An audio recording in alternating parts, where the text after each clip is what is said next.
పిల్లలకి స్కూల్ పాఠశాలైతే పేరెంట్స్‌కి school parents శాల. నమస్కారం అమ్మా. నమస్తే మాధురి. ఇక శ్రావణ మాసంలో మంగళవారానికి ఉన్న విశిష్టత ముఖ్యంగా మంగళగౌరి వ్రతం అని చెప్పేసి చేస్తూ ఉంటారు. ముత్తైదువులు చేస్తూ ఉంటారు కదమ్మా ఈ వ్రతము. ముఖ్యంగా భర్త ఆయుష్ కోసం, కుటుంబ శాంతి కోసం చేస్తూ ఉంటారు. అసలు ఇది ఏ విధంగా చెయ్యాలి అంటే కొంతమంది అనుకుంటారు పెళ్ళైన సంవత్సరంలోనే చేయాలి, లేదంటే 3వ సంవత్సరం వరకు ఆగాలి. ఇలాంటి వ్రతాలు చేసుకున్నప్పుడు కొంచెం ఆచితూచి కొన్ని నియమాలు ఉంటాయి, దానికి తగ్గట్టుగా చెయ్యాలి అని చెప్పేసి అంటూ ఉంటారు. అసలు ఏ విధంగా ఉంటుంది అంటారు? కొత్తగా పెళ్ళైన అమ్మాయి ఎప్పటి నుంచి స్టార్ట్ చేయాలి, మధ్యలో బ్రేక్ వస్తే దాన్ని మళ్ళీ ఎలా చేసుకోవచ్చు అన్న విషయాలన్నీ తెలుసుకోవాలనుకుంటున్నాం. తప్పకుండా, చాలా మంచిది. ఇది కరెక్ట్ సమయం కూడా. అవును. అయితే ఏంటంటే ఈ వరలక్ష్మి వ్రతము అంటే మంగళగౌరి వ్రతము అనేది ఆడవాళ్ళకి నువ్వు అన్నట్టు పెళ్ళైన స్త్రీలకు, కొత్త నవ దంపతులకు ఇద్దరికి, అందులో అమ్మాయికి మనం ఏ వ్రతం చేసినా ఎవరిని ఫస్ట్ అనుకుంటాం? మనకు కావాల్సింది, మనకన్నా ముందు మనకు కావాల్సినవి ఏమిటి? భర్త ఆరోగ్యం. పెళ్ళైన స్త్రీ భర్త ఆరోగ్యంగా ఉండాలి, ఇంట్లో అష్టైశ్వర్యాలు ఉండాలి, దేనికి లోటు ఉండకూడదు, మంచి పిల్లలు ఉండాలి, మంచి ఇల్లు, ఇది అన్ని ఉండాలి ఉండాలి ఉండాలి. మనం ఏం చెయ్యాలి అనేది వద్దు, అన్ని ఉండాలి, రావాలి, కావాలి అని. అయితే ఇవన్నీ మనకి మంగళగౌరి వ్రతం చేసేటప్పుడు చేస్తాము. అయితే ఈ మంగళగౌరి వ్రతము అసలు ఎలా వచ్చింది అంటే దానికి ఒక చిన్న కథ ఉంది, చెప్తాను. అయితే ఒకానొక సందర్భంలో ఇద్దరు శివుడు పార్వతి ఇద్దరు కూర్చున్నప్పుడు పార్వతి అడుగుతుంది అనమాట, నాథా, అన్ని వ్రతాలు అందరూ చేసుకునేవి ఉన్నాయి. వినాయకుడిదంటే అందరూ కలిసి చేసుకుంటారు, సత్యనారాయణ వ్రతం అందరూ కలిసి చేసుకుంటారు, మరి ప్రత్యేకంగా మా స్త్రీలకంటూ ఏ వ్రతము లేదా? మరి మాకెందుకు అంత చిన్నచూపు? మాకు కూడా ఒక వ్రతం చెప్పండి నాథా అని అడుగుతుంది.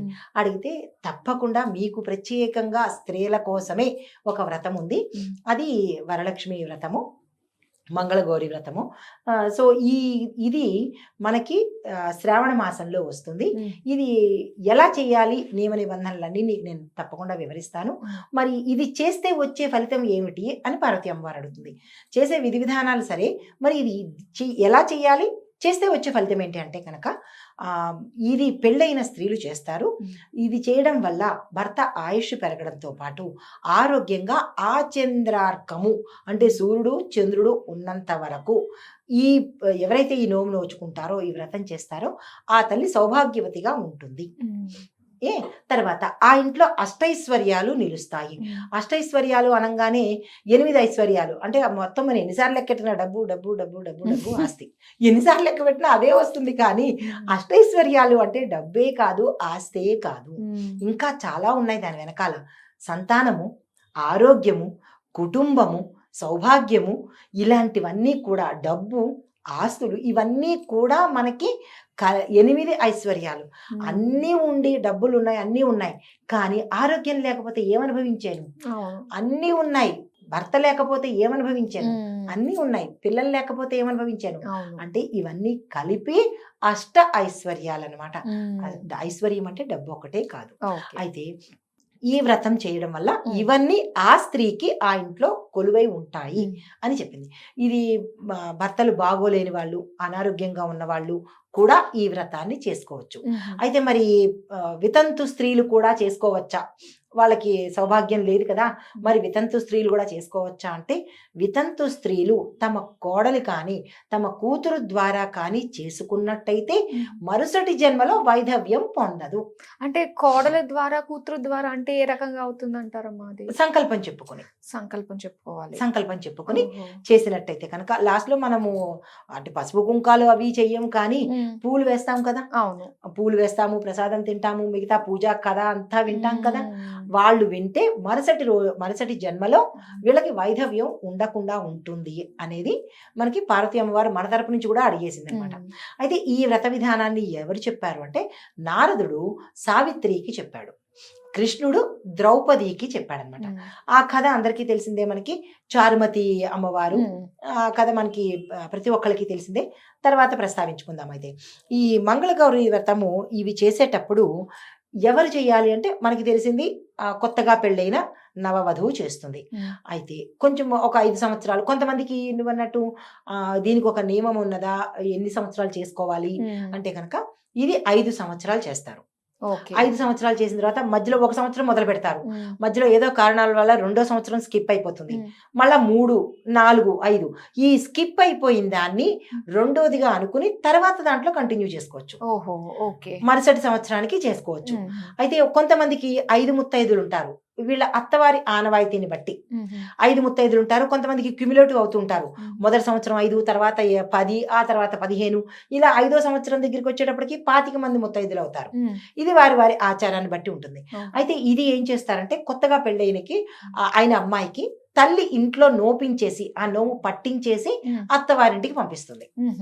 పెళ్లిలో పుట్టింట్లో నోపించేసి అత్తవారింటికి పంపించినప్పుడు అప్పుడు శ్రావణ మంగళవారం వస్తుంది కదా, వరలక్ష్మి వ్రతం వస్తుంది కదా, అప్పుడు తన అత్తింట్లో యథావిధిగా చేసుకుంటూ వస్తుంది. ముందు పుట్టింట్లో పట్టించేస్తారు. అయితే తర్వాత ఈ సమయంలో ఈ 5 సంవత్సరాలలో ఆ జరగకూడనిది ఏదైనా జరిగింది ఈ అమ్మాయికి, 3వ సంవత్సరము 4వ సంవత్సరం మనం చెప్పలేం కదా, ఏదైనా అభావం జరిగినప్పుడు మరి ఈ 3వ లేకపోతే 2వ లేకపోతే 4 దగ్గరికి వచ్చినప్పుడు ఏదైనా జరగకూడదు జరిగి ఈ పిల్లకి చెయ్యలేని పరిస్థితి వచ్చింది అనుకుందాం. అప్పుడు ఇంకా అది అక్కడితో అయిపోయినట్టే. ఇంకా ఫలితము ఉండదు, ఉద్యాపన ఉండదు. ఓ అవును ఉద్యాపన కూడా చేయలేరు కదా, అంటే మధ్యలోనే ఆగిపోయింది కాబట్టి ఇంకా దానికి అక్కడ వరకు చేసిన ఫలితం మాత్రమే ఈమెకి దక్కుతుంది. అంటే ఏదైనా భర్త చనిపోవడం కానీ, యాక్సిడెంట్ లో ఇది అవ్వడం కానీ, ఇలాగా ఆ పిల్లకి సొంతానికి పసుపు కుంకుమ అంటే మాంగళ్యానికి ఏదైనా ఇబ్బంది జరిగితే అది అంతవరకు ఫలితం ఉంటుందే తప్ప ముందుకు వెళ్లే ఫలితం ఉండదు, ఇంకా ఉద్యాపన అయ్యే అవకాశం లేదు. అయితే ఈ 5 సంవత్సరాలు పూర్తి చేసుకున్న వాళ్ళు ఉద్యాపన ఎప్పుడు చేసుకోవచ్చు అంటే తక్షణమే చేసుకోవచ్చు, లేదా కొంతమంది తమ పిల్లల పెళ్లిళ్లలోనో లేదా అక్కల పిల్లల పెళ్లిళ్లలోనో లేదా ఆడబడుచుల పెళ్లిళ్లలోనో ఉద్యాపన అనేది చేసేసుకుంటారు. అంటే ఏ విధంగా చేసుకోవచ్చు అంటారు ఈ ఉద్యాపన? ఉద్యాపన మళ్ళా వేరే విధి విధానం ఉంది. ఆ రకంగా మళ్ళా 16 జోళ్ల అరిసెలు ఇవ్వడము, ఒక కొత్త కుండలో కానీ లేదా ఎత్తడి దీంట్లో గిన్నెలో కానీ 16 జోళ్ల తాలూకా అరిసెలు, నువ్వులు వెయ్యిని అరిసెలు పెట్టి వాసనం చుట్టి దాని మీద మళ్ళా మంగళసూత్రము, మట్టెలు, నల్లపూసలు, కోవలు పెట్టి ఆ పిల్లకి కూతురికి ఆ పెళ్లి కూతురికి పెళ్లి సందర్భంలోనే ఇచ్చేస్తారు. ఇచ్చేస్తే అక్కడికి ఉద్యాపన అయిపోయినట్టే. 5 సంవత్సరాలు కంప్లీట్ అయినట్టే. అయితే ఇక్కడ ఇంకో సందేహం కూడా రావచ్చు. ఈ 5 సంవత్సరాలు అయిన తర్వాత దగ్గరలో ఎవరైనా పెళ్లిళ్ళు చేసుకోవాల్సిన వాళ్ళు లేరు అని అనుకున్నప్పుడు, అంటే చుట్టాల్లో కానీ కూతుళ్ళకి కానీ ఎవరికి చుట్టాల్లో లేరు అని అనుకున్నప్పుడు మరి వాళ్ళు ఏం చెయ్యాలి అంటే కనుక ఏదైనా దేవాలయంలో అమ్మవారినే తన కూతురుగానో భావించి అక్కడ మనం ఉద్యాపన చేసేసుకోవచ్చు. దానికి సంతోషీమాత అమ్మవారు మనకి పార్వతీ అమ్మవారి లాగానే సంతోషీమాత అమ్మవారికి మనం సంకల్పం చెప్పుకుని, అమ్మ నాకు ఎవరు లేరు కాబట్టి నేను ఉద్యాపన చేసుకోదలుచుకున్నాను అని అక్కడికి వెళ్ళి వీళ్ళ పేరుతో ఉద్యాపన చేసేసుకున్నా కానీ తత్సమానమైన ఫలితం వస్తుంది అన్నమాట. ఇది ఉద్యాపన విధానము. అయితే పూజాక్రమం అనేది వ్రత విధానం అందరికీ తెలిసిందే.